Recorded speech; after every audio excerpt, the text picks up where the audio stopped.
face pie. That's right, if you're going to make a meat pie out of someone, the least you could do would be decorate the top with their face as a tribute. And that's exactly what I did here, with the free-range drifter I harvested a few weeks ago. And of course, I'm kidding. There were no actual humans used in the making of this face pie. Allegedly. But anyway, I've probably already said too much. So let's just go ahead and get started with this horrific Halloween recipe. And to get started, what you're going to need is one batch of pastry crust. And that is straight from our tortilla recipe, which I will provide a link for. And what I did first was trace a circle around my pie dish, so I would have a little bit of an outline to help me design my face. And once that was set, I started cutting off pieces of dough, so I could start building the underlying structure of the facial features. And I started with that bony part above the eyes, which I believe is called the eyebrowial ridge. Oh, and by the way, fair warning, at many parts during this I have to speed up the video, since I took way too long shaping this. But anyway, after my eyebrow bones were done, I started on the nose bone, which I believe is technically cartilage. And once I had the general shape of the nose done, I went ahead and formed the lips, which as you probably know are neither bone nor cartilage, just some good old-fashioned muscle tissue. And before I knew it, my face started to take shape. And from there I continued on with what I thought were going to be cheekbones, but I kind of put them too high, since believe it or not, this is my first face pie. So live and learn. And after what were supposed to be the cheekbones, I went ahead and added some eye lumps. And the reason I really wasn't that concerned at this point, with these pieces being too precise, is because after shaping these underlying features, my plan was to place a very thin skin of pie dough over the top. And then I'd use that to mold the final face. So that was my game plan. And after getting it to this point, I slid it on a sheet pan so I could pop that in the freezer so that those pieces of dough would be nice and hard when I laid over my skin. So I popped the pan in the freezer and the dough back in the fridge to firm it up a little bit. And once that dough had re-chilled a little bit, I pulled it out and took half of it and formed it into a disc. And with the help of some flour and a rolling pin, I went ahead and rolled that out to a round shape fairly thin, maybe about 1/8 of an inch. And once that was set, I went ahead and pulled out my frozen face parts. And I centered my edible epidermis over the top.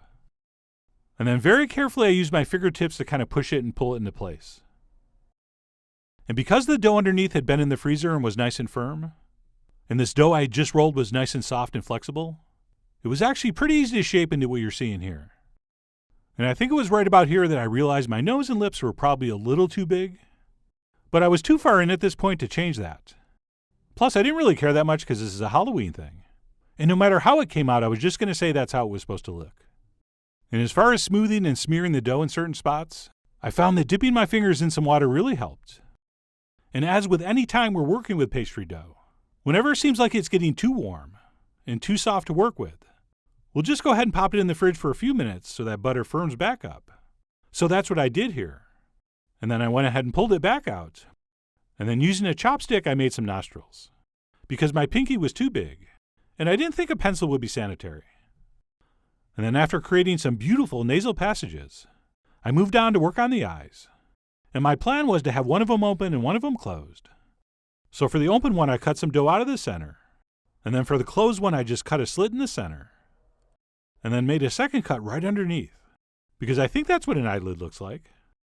I also took the knife and cut a little bit between the lips, because I was hoping as this baked some of the juices would bubble up through, which they never did. But anyway, once I was happy with how my face was looking, I decided I needed to pop that into the freezer so it would be nice and stiff and firm, so I'd be able to pull off that paper and then lay that over my filling. So I went ahead and transferred that into the freezer for about 15 minutes, which gave me plenty of time to roll out the rest of the dough to form the bottom crust. And once that was accomplished, I went ahead and started spooning in fill. Sorry, not spooning in fill. Spooning in the filling. Which, by the way, just like the crust, is from our famous tortilla video. One of the most delicious things you'll ever eat. So even if you're not going to make a face, you should definitely try that recipe. And once I had that all transferred in, I went ahead and pulled out my now firm face from the freezer and pulled off the paper and placed that on top. And then I had to wait about 10 or 15 minutes for this to thaw a little bit before I could do the final shaping. And while I was waiting, I went ahead and made an egg wash, which we're going to use to paint over the top. And also, as you'll see, to add some coloring. So I went ahead and beat 1 large egg with a tablespoon of water. And we'll set that aside until needed. And in about 10 or 15 minutes later, that dough was flexible enough to do the final shaping. And as you can see, I'm kind of tucking it in a little bit around the edges because I was afraid if I stretched it too much, as it baked, it might lose some of the detail. Plus, I wanted to maintain kind of a roundish shape and not have this too flat. And then once I was happy with that, I went ahead and took a knife and cut off the excess, trimming all the way around underneath the edge of the dish. And then after parting those lips a little more, I moved on to adding an eyeball, for which I used a half a grape. And then I cut and placed a couple pieces of dough over that to form what I hoped would look like eyelids. And by using a grape, I thought as it baked, some of those sugary juices would leak out and kind of caramelize in a gross, disgusting way. But unfortunately, they never did. So I probably should have used a cherry tomato or an actual regular cherry. But anyway, if you make this, that'll be up to you. I mean, you are, after all, the Bill Nye of what to use for your face pie eye. And then once that was set, I moved back to the lips and went around cutting some very shallow lines to make my probably way too large lips look a little more realistic. And then once I finished that, I moved on to some fine-tuning for like way too many minutes. And by the way, in hindsight, all these final tweaks were totally unnecessary, since most of the details kind of baked out as this cooked, including trying to add some wrinkles to the bridge of the nose and around the eyes. And then, many minutes later, when I was finally satisfied, I went ahead and grabbed the egg wash. And I applied this 3 different times. Okay, the first time was just to brush plain egg wash over the whole thing. And then I added 1 very small drop of red food coloring to make sort of a pink mixture that I used to kind of color the flesh around the eyes and the nose. And then finally, for the third application, I added 1 big drop of red food coloring and used that to color the lips and the tip of the nose. And I kind of thought as this baked that would turn into more of a blood red look, but it didn't. It pretty much kept that color. And once baked, looked like really cheap lipstick and looked like nothing Phil would have worn in real life. But anyway, I went ahead and colorized that face the best I could, at which point I grabbed a fork so I could crimp the edge, which, by the way, is very hard to do if the dough is warmed up and is very soft like this. So I probably should have popped this back in the fridge for a few minutes, or done it earlier. But anyway, I pressed on, and it worked. And that's it, my face pie was finally ready for the oven. Oh, and by the way, if you're doing this for a party, make sure everybody gets their pictures right here, since it was at this point the most creepy and horrible and disturbing looking. So get your pictures before you pop it in the oven. And when you are finally ready to bake, we're going to go ahead and put that on a baking sheet in case it drips. And I also decided to very loosely tent some foil over the top. Okay, I didn't want my facial features browning too much, although I did pull that off halfway through the baking. But anyway, I popped that into the center of a 375-degree oven for just over an hour, or until it looked like this. Oh yeah, check it out. It's a meat pie with a face. And even though we did lose a lot of detail during the baking process, it still, I thought, came out looking very disturbing, which, if everything goes according to plan, will give our guests nightmares for many months to come. So I was very happy and frightened with how good this came out. And I went ahead and transferred that onto a rack so it would cool a little faster, because I was rapidly losing daylight, and I wanted to be able to take some decent shots of me cutting a slice. So I let that cool down a little, and I went ahead and took a wedge out of the cheek, since that's my favorite part of the face. And even though this was still a little too hot, it came out pretty nicely. And no, in case you're wondering, that weird orange-looking thing is not part of the thyroid gland. See, that's what I thought. But it was actually just a little piece of golden brown crust that got soaked with the meat juices. And I ended up plucking it out because it did look kind of weird in the pictures. And then, just to make it an official Food Wishes video, I went in for a taste. And again, if you have not tried our Montreal meat pie, also known as tourtière, do yourself a favor and check it out. It is so delicious. Those French Canadians know how to eat. But anyway, that's it. How to make a meat pie with a face. Whether you make this with an actual free-range drifter, or simply by using some pork and beef like I did, allegedly. Either way, I think this would make a stunning centerpiece to your Halloween-themed party. I mean, that, my friends, is going to be memorable. In fact, maybe too memorable. But having said that, I still really do hope you give this a try soon. So head over to foodwishes.com for all the ingredient amounts and more info as usual. And as always, enjoy.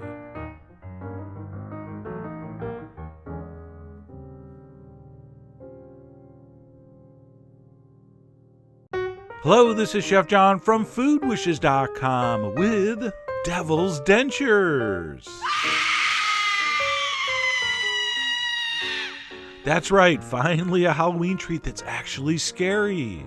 I mean, no offense, but sticking little pretzels in a mini peanut butter cup and calling it a spooky spider? I mean, was that really supposed to scare us? The only people that's scaring is dentists and dietitians. So here we go, we're gonna need some apples, and I'm gonna use these Red Delicious. This variety has the color that most closely resembles blood gushing from somebody's neck. And we're gonna take that apple and we're gonna cut it in quarters. Now, if you want to get extra fancy, I guess you could take like a melon baller and sort of scoop out that center core part. But you know what? I didn't. That doesn't bother me. Besides, you think Satan's gonna trim out the core? Hell no. And then we're going to take one of the quarters and we're going to put our paring knife in about, I don't know, 1/2 inch from the edge and go down, but not all the way. Stop about 1/2 inch from the bottom. And then you're going to turn it and you're going to cut straight down the other side exactly the same way. And when those two cuts meet, you'll be able to pull that section right out. And then after we make those cuts, we're going to go ahead and give it a quick dip and a little bit of water that has some lemon juice or vinegar in it, just so these don't get brown too fast. So I'm going to give mine a quick dip. So the base of our devil's dentures is done, and it's on to the teeth. And for that, we're going to use slivered almonds, which are just the absolute perfect shape for this. And we're going to go ahead and implant them into our apples. But before we do, we're going to make little holes with the tip of our knife. Just go along the gum line. All right, the closer you get to the outside, the better it looks. But if you go too close, it might crack. So just like that should be fine. And after you make your holes, just go ahead and start pushing in teeth. And the beauty of this, it doesn't matter what size, what shape, if it's pointed, if it's flat, if it looks broken, they all look awesome once they're in. It's the variety in lengths and textures that really gives this its spooky look. So we're going to push those in, we're going to flip it over, and we're going to do the same thing on the other side. And of course, these holes you're making in between the other teeth to give it that sort of offset look. And by the way, do not worry if your friends call these stupid and make fun of them. They're only doing that to cover up their profound terror, all right? Oh, by the way, see that little piece of almond skin that's stuck to the edge there? That's known as the plaque of darkness. Which reminds me, kids, you gotta floss. Make sure you're flossing regularly. And once those are done, we're just gonna place those on a serving platter. And if you think one is scary, when you get a whole collection, oh my God. We're talking about the potential for reoccurring nightmares. And now if you want, you could serve these just like that. But I like to do one extra optional step, which is to drizzle it with some slightly thinned out honey. You know, a little devil's drool. Or as the Spanish inquisitors called it, El Drulo del Diablo. It's going to give those teeth and or fangs a nice, wet, glistening look. And I'm not sure how much scarier it's going to make it look, but it will make it a little sweeter. And once we've drizzled that over, our devil's dentures are done. Look at that. I haven't seen teeth that terrifying since my last trip to London. Yes, that's how scary these are. Oh, and one last thing, if you use a pretty sharp knife and dip them in that water, these really don't get brown for a long time. This photo was probably taken 45 minutes after these were made, and they still look really good. And then, of course, you're going to want to bite these before they bite you. And in addition to being so frightening, these actually taste pretty good. Apples, almonds, and honey. What's not going to be good about that, okay? So like I said, Halloween treats are usually not that scary, but in this case, I think you'll agree, truly, truly horrifying. So I really do hope you give these a try. Head over to foodwishes.com for all the ingredient amounts and more info, as usual. And as always, enjoy.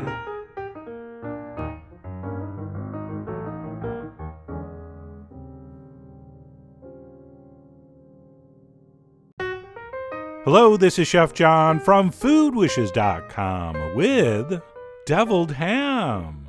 That's right, you're looking for something unique and very delicious to bring to a party. Except you're really not into cooking. Not to mention you don't have a lot of money or time. Well, in that case, this deviled ham spread might be exactly what you're looking for. And perfect for your guests that love ham, but aren't crazy about having to chew it. And while maybe not the most beautiful party snack in history, the taste I think more than makes up for that. And it's extremely fast and easy to put together. So with that, let's go ahead and get started with the star of the show, our ham. And what I have here is about 1.5 pounds of what my butcher sells as ham steak. Although literally any type of ham is going to work here. And what we'll do first is go ahead and take a knife and cube this up. Which might seem like an odd step, since we're going to grind this in the food processor. But by starting with some smaller pieces to begin with, the meat's going to blend faster and easier, and more uniformly. So we'll go ahead and quickly cube up our ham, at which point we can transfer that into the aforementioned food processor. And then what we'll do is add 2 things before we blitz this. And that's going to be a 1/4 cup of diced onions. And again, by giving those a chop first, they're going to blend in a lot better and more evenly. And then besides the onions, we'll do about the same amount of diced celery. And if you look carefully, you'll notice I did include a little bit of the celery leaf, which is considered somewhat of a secret ingredient here. So if your celery stalk had a little bit of leaf attached, don't be afraid to include some. And then what we'll do once those three ingredients are together is to take this and process it by pulsing on and off until it's very finely ground, as determined by you. But I pulsed mine on and off for about a minute or so, until it was relatively finely ground and looked a little something like this, which you're going to get a much better look at here as I transfer this into a bowl, in which we will mix the rest of the ingredients. And then what we'll do once we bowled our ham is to start adding the ingredients that make this deviled, which simply refers to spicy and or sharply flavored ingredients. And I'm going to start with one such optional ingredient, and that would be a couple ounces of spicy cheese. And this right here is a red pepper infused cheddar. And while not a classic deviled ham ingredient, I do think it's a nice addition. But as I said, it is optional, so you decide. You are, after all, the Satan of whether you're gratin. But anyway, let's go ahead and continue this devilization with a nice big spoon of Dijon. Or, of course, the mustard of your choice. And then we're going to definitely need a very generous application of hot sauce. And just in case you're wondering, I'm using sriracha. And because I'm using so much of that, we really don't need to add any cayenne here. But we will anyway. I'm going to toss in a nice big spoon of that. And then we'll continue on with a nice big spoon of Worcestershire sauce. And we will finish off with a nice big scoop of mayo. And I believe that's it. We will take a spatula and give this a thorough mixing. And I should say we'll take a spatula and give this an initial mix, because once this is stirred together, we're going to want to give it a check to make sure it has the exact texture we want. So we will go ahead and spatulate that mixture until completely smooth, at which point I'm going to grab a knife and give it a try. And yes, of course we're doing this to check the flavors, but just as important, we're checking the texture here. Okay, we want something that's nice and soft and moist and spreadable, and nothing too dry and crumbly. So this was very close, but I did decide to add one more dollop of mayo. And then I also decided taste-wise it needed a little more heat. So I gave it one more shot of hot sauce. Then we'll go ahead and mix that up. And for me, that ended up being just right. And then what we'll do once that's mixed, time permitting, is go ahead and wrap it up and pop in the fridge for a few hours before service. All right, that'll give all those flavors time to meld together. Plus, I do like to serve this well chilled. But either way, whether you serve it immediately or chill it for a few hours, once we're ready, we'll go ahead and transfer that into something a little more attractive to serve it in. And then what I'm going to do for a presentation is take these little baby pickled peppers and place those around the edge of the dish to sort of distract from that less than gorgeous surface appearance. And since these sort of look like little flames, I think it totally works. And I forget the name of these. I think they're called dewdrop peppers. I mean, I would have called them the tears of Lucifer, but that's just me. So I'm going to go ahead and surround my dip with those before finishing it up with a little dusting of cayenne, as well as some chopped chives for that full-on late 70s Food Magazine cover finish. All right, my goal with garnishing any kind of dip or spread for a party is that I want people not to be sure whether I'm being ironic or not, which I think I've really pulled off here. But anyway, that's it. My take on deviled ham is done and ready to enjoy, which I'm going to go ahead and do on a couple different types of rye crisps. And I have to say, despite the somewhat questionable appearance, this stuff is just absolutely delicious. All right, very hammy, very spicy, with those savory and aromatic elements in the background sort of amplifying all the flavors. This really is a great party snack. And not just because it tastes good, but also because it's a little bit out of the ordinary. All right, don't get me wrong. I do love all the classic dips and spreads. But as far as a little bit of an interesting change of pace, this really does go down a treat. And I was going to stop right there, but then I remembered I hadn't tried one with a pepper on it. So I felt like I should take one more bite before I signed off. But anyway, that's it, my version of deviled ham. I'm sure a lot of our younger viewers have never even heard of this stuff. And that's because it enjoyed its peak popularity before the internet. But with your help and this video to work from, I'm feeling like we could bring this back and restore it to its former glory. And by the way, above and beyond being a great dip and spread, this also makes a world-class sandwich. So for all those reasons and more, I really do hope you give this a try soon. So head over to foodwishes.com for all the ingredient amounts and more info as usual. And as always, enjoy.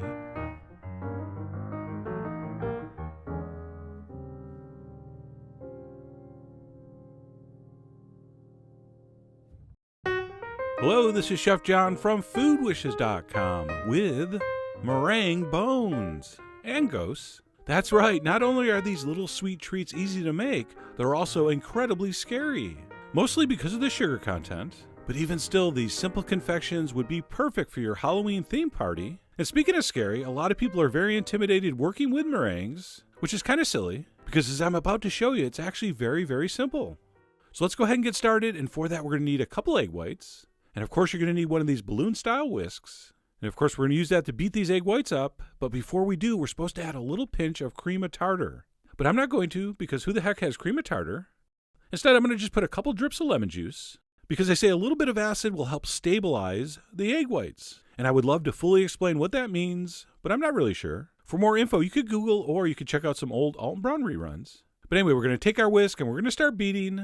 And this is going to be a very simple, easy process. We're simply going to whisk these up, adding sugar as we go, until we have some beautiful, shiny, pipeable peaks. And we don't want to start mixing in the sugar too early here, okay? So we want to keep whisking and whisking until we have something that looks like this. And I'm not sure what the actual pastry chef term for this is, but I refer to it as the beer head stage.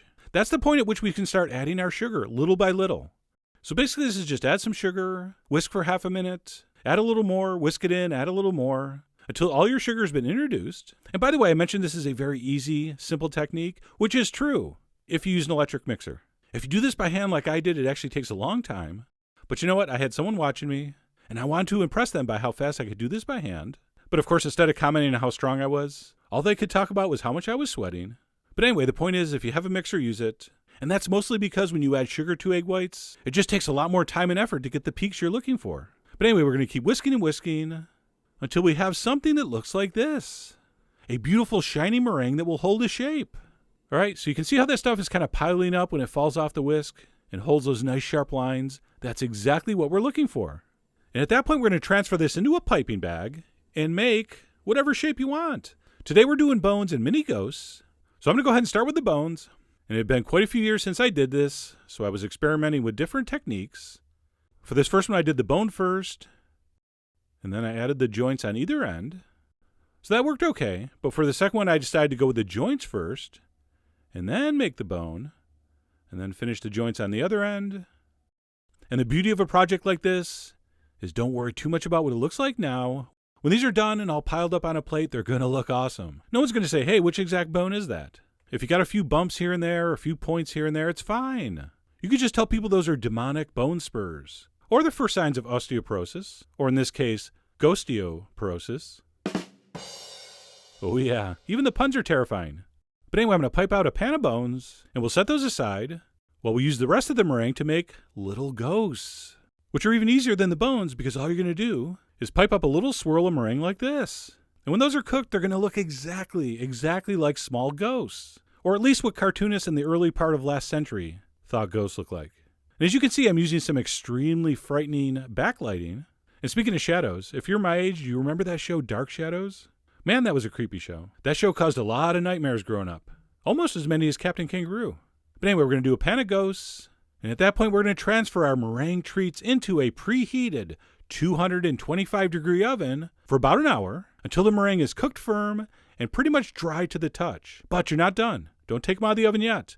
Turn off the oven, close the door, and let them sit for another hour in the oven cooling. Okay, this way the meringue's going to get nice and dried out. It's going to stay nice and crispy. So I let mine cool down in the turned off oven for an hour, at which point we're ready to enjoy. So first things first, let me show you how to not take these off the pan. Because you might be thinking, hey, I can just pull these right off the pan. There's not going to be a problem. Let me just grab it, pull it up. I'm sure it will come up in one piece. And no, it broke. Did not see that coming. So don't do it that way. What you want to do is put your hand under the liner, under the sill pad or the parchment paper, and these things will pop right off. Now, of course, having said that, if you do break a couple, don't worry. It'll just make your finished presentation look that much more frightening. And at that point, they're ready to transfer onto some kind of plate or platter to be placed in front of your friends at your Halloween party so they can simulate eating the bones of a small mammal. I mean, come on, who's not going to enjoy that? So let me go in for a little taste. And unlike some of the things we make, there's no complexity here. This is just sweet and crunchy. I mean, really, these are mostly air, so they're very light, but very delicious. And you know who would love these? Ghost dogs. But anyway, that's how you do the bones. And then for the ghosts, we could just serve these as is, but what I really like to do is take some melted chocolate and just use the end of a bamboo skewer to make a couple eyes on these things. That's going to make them look much more ghost-like. I mean, without the eyes, these do kind of look like something the ghost dog would leave behind. So I do recommend a couple dots of chocolate. But anyway, that's it. As you saw, a very simple, very easy recipe, and I think a lot of fun to make. In fact, this would be perfect to get the kids involved, especially if you don't have an electric mixer and you don't want to get stuck whisking those egg whites. Have the kids do it. It's good for them, it'll build character. But anyway, I really do hope you give these a try. Head over to foodwishes.com for all the ingredient amounts and more info as usual. And as always, enjoy.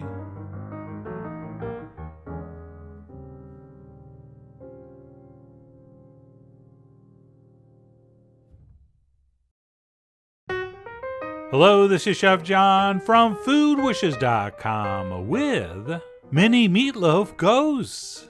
That's right, who you gonna call? Ghost Meatloaf.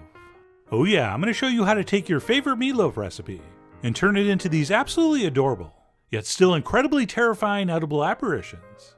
And not only are these easy and fun to make, they are also a delicious crowd pleaser that will have your family cheering for more. Sorry, I mean booing for more. And all we're going to need to get started with is one batch of whatever your favorite meatloaf mix is. And if you don't have one, you could just use this extremely quick, easy cheater version I'm about to show you now, which includes 1 pound of lean ground beef, some salt of course, as well as some freshly ground black pepper. And do not forget a few shakes of cayenne, otherwise I will haunt your dreams. I also like to toss in a little bit of minced green onion. And then I tossed in a little chopped parsley because I had it in the fridge, but you don't really need that. But what you do need is some breadcrumbs, as well as 1 beaten egg, and then last but not least, a splash of Wash Your Sister sauce. And that's it, we'll go ahead and take a fork and give this a mix, so as not to overwork the meat with our hot, sweaty hands, which as you may know could result in a tough meatloaf. And by the way, it's probably worth mentioning that you don't have to use meatloaf for this. Okay, your favorite meatball recipe would also work, or you could if you want just simply season some ground beef. Okay, if you're making these for kids, they probably won't care too much. Unless they're those children of the corn. Okay, they're kind of particular. But anyway, we'll go ahead and mix it up with a fork until it's just combined. At which point we'll stop, wrap this up, and refrigerate it for at least an hour before we work with it. Okay, you could use this right away if you had to, but if you let it sit in the fridge for like an hour, it's going to be easier to work with and probably taste better. So that's what I did, and then an hour later I pulled it out. And then what we'll do is take 1/8 of this mixture and roll it into a nice smooth ball. Which of course is a lot easier if we dip our fingers in some water. Since as everybody knows, damp hands make smooth ghosts. And then what we'll do once we have a ball formed is we'll attempt to mold this into some kind of pear shape, ideally mimicking the physique of your average ghost, which shouldn't be too hard. But as I was doing this, I couldn't help but think this would be a lot easier to do on a pottery wheel, especially if you had a couple extra hands helping you, with maybe some Righteous Brothers playing in the background. But anyway, like I said, we'll go ahead and form that into a pear shape, at which point we'll place that down on a lined sheet pan. And as we say in the business, the first one is always the worst one. And that was certainly the case here, and each one I did after that got a little bit better. But having said that, don't obsess on getting these perfect, since they are going to get covered with a slice of cheese. Sorry, I mean sheet of cheese. And that's it. Once we have those shaped, with ideally the heads centered over the bodies, they are ready to transfer into the center of a 350-degree oven for about 20 minutes or so, or until cooked through, which I say is about 150 internal temp. And then what we'll do as soon as those come out is place 1 slice of provolone cheese, or the white cheese of your choice, directly over the top, centering it as best we can. And what's going to happen is that residual heat from the meat is going to start to melt that cheese, and it's going to start to droop down, which is exactly what we want to happen. But since these are so hot, and these are somewhat pointy shaped, it's probably going to start melting through the top like you see it doing here, which is why after that first slice is applied, I'm going to take another quarter slice, which I just punched out with a round cutter, but you could just tear it or cut it into quarters, and we'll place that on top as well, so we have a little more sheet for the head. And that's it. As soon as these have been flying nullified, we will pop those back in our still hot oven for about 30 seconds, or until that cheese just starts to melt. At which point we'll pull them out, and we will finish up with a little bit of phantom fashion fine-tuning. And for that, we will take some of that cheese that's melting down around the bottoms, and we'll go ahead and wrap that and or drape it over the top. Okay, the more irregular, the better. And just like when we shape the bodies, don't worry about trying to get these perfect. Since as these sit, that cheese is going to continue to melt, and you're going to lose most of the detail, but that's okay.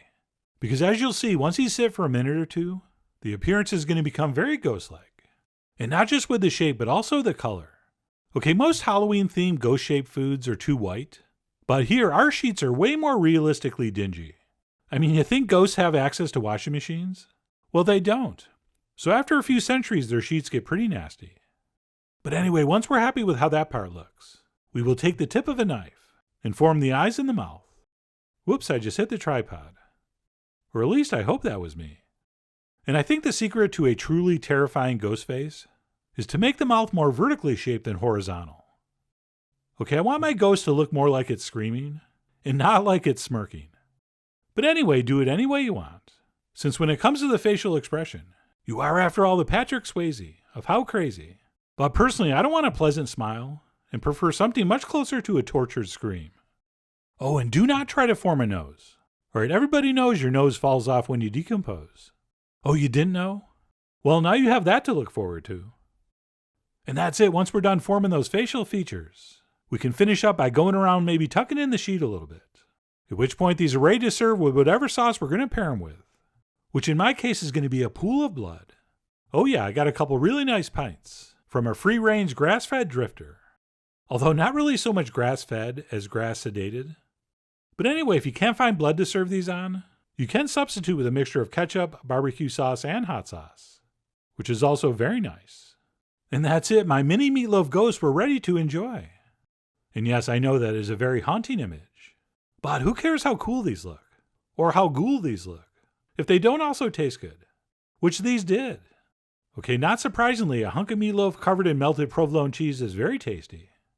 And for your adult guests, what makes these truly terrifying is the added horror they're going to feel as they realize their meatloaf dinner is getting cold while you carve the face. Now that is scary, so don't take too long. And if you're like me, the best part of meatloaf is when it gets cold and you make sandwiches out of it. So yes, with the leftovers, we did enjoy a little ghost on toast, which was Michelle's idea. But anyway, I went ahead and plated one up so I could take some pictures. And then I sliced off the head so I could take another bite. But also so I could end the video with a visual of a bloody neck stump. And when it comes to food, if there's something more Halloweenish than a ghost meatloaf's bloody neck stump, I don't know what it is. Which is why I really do hope you give these a try soon. So please follow the links below for the ingredient amounts, a printable written recipe, and much more info as usual. And as always, enjoy!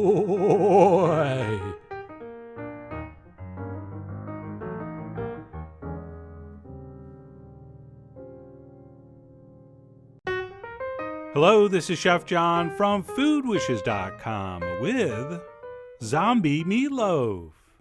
That's right, do not let the gruesome appearance fool you. Beneath that horrifying complexion, we have what turned out to be a really nice meatloaf. So even if you're not trying to scare and or gross out your guests at your Halloween party, you'll still hopefully find this video worthwhile. Although I should mention quickly that if you make this without the zombie face, I will haunt your dreams. So with that, let's go ahead and get started with our meatloaf mix. And to begin that, we will melt a scary amount of butter over medium-high heat in a skillet, to which we will add a whole bunch of diced celery and onions, as well as some very finely chopped mushrooms, along with a traditional giant pinch of salt. And then what we'll do is stir all that together, and we're going to want to cook this until our onions soften and the mixture starts to turn a little bit golden, which is not going to happen right away, because that salt's going to draw out a lot of water from the mushrooms, and at first your mixture is going to be very wet. But just give it a few minutes and you'll see that water will evaporate.